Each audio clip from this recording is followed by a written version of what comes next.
So today we're going to talk about how wokeness and intersectionality led to the release of Brittney Griner.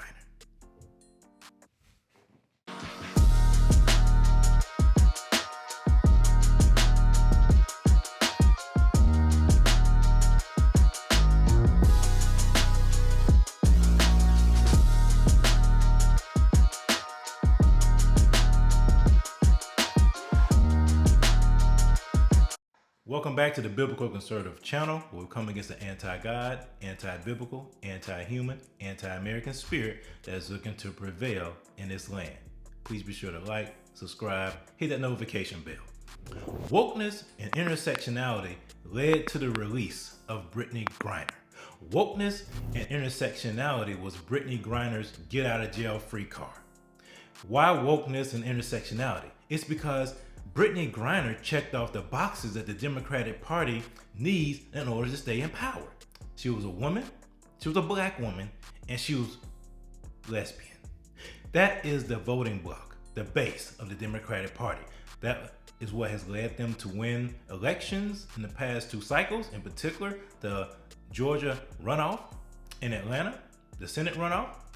That LGBTQ and black feminist population, they brought that home for the Democratic Party. So Joe Biden had to work for the release of Brittney Griner. He had to exchange Brittney Griner for the Merchant of Death. Rarely does the U.S. government want anyone more than it wanted this man. His name is Victor Bout, and he's known as the Merchant of Death. U.S. government officials say Bout became the world's most notorious arms dealer by fueling civil wars around the world. Courted by drug lords and dictators, the U.S. saw him as a threat because of his ability to arm terrorists targeting the United States. A former Russian military officer, Bout has been protected by powerful friends and long considered untouchable by law enforcement. But 3 years ago, the DEA devised a bold undercover operation to capture him. This past week, they brought him to New York to face terrorism charges. Tonight, those at the heart of Operation Relentless, a sting that spanned 3 continents, tell the story behind it for the first time. Victor Bout, in my eyes, is one of the most dangerous men on the face of the earth. On the face of the earth. Without a doubt. Now on this surface, people are like, why can we get more? This guy, the Merchant of Death, was highly sought after by the U.S. It took years and it took a lot of effort to arrest him, to prosecute him for the crimes of possibly committing conspiracy to harm Americans. So why do we give him up for Brittney Griner? But you have to understand something. In the mind of Joe Biden, in the mind of Democratic Party, what matters to them is staying in power. And he had to give a solid to his bloc, to his base, which is the LGBTQ and black feminists and feminists in general. So he had to work on the release of Brittney Griner before he worked on the release of Paul Whelan. Paul Whelan is a white man. He falls down that intersectionality rung. He's way down. He's not high up. Brittney Griner is high up. And so in the eyes of the Democratic Party and the eyes of Joe Biden, Brittney Griner was more valuable than Paul Whelan.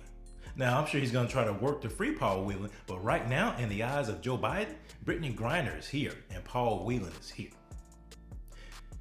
That's why Brittney Griner had wokeness and intersectionality on her side. That was her get out of jail free card. Now you may say, well, she was a celebrity and this case was being pushed by a lot of people in the culture, and so Joe Biden had to acquiesce to that. No, if this would have been anybody else, they might have fought for that release, but it wouldn't have had the high profile. And I'm sure Putin used this to his advantage as well, to get the Merchant of Death release, to have that prisoner swap. But it's because of wokeness and because of intersectionality that Brittney Griner was released. Those things played in her favor, and Putin knows it and Biden knows it. He knew he had to do a solid to his voting bloc. He knew he had to do a solid to what the Democratic Party has identified as their base. Look at everything they're doing, from the Respect for Marriage Act to everything else. The LGBTQ plus community is their base. And so they'll do anything and everything to solidify that.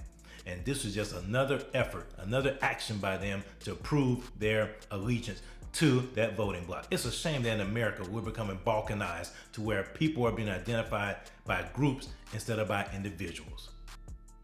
We are not victims. We are empowered for greatness.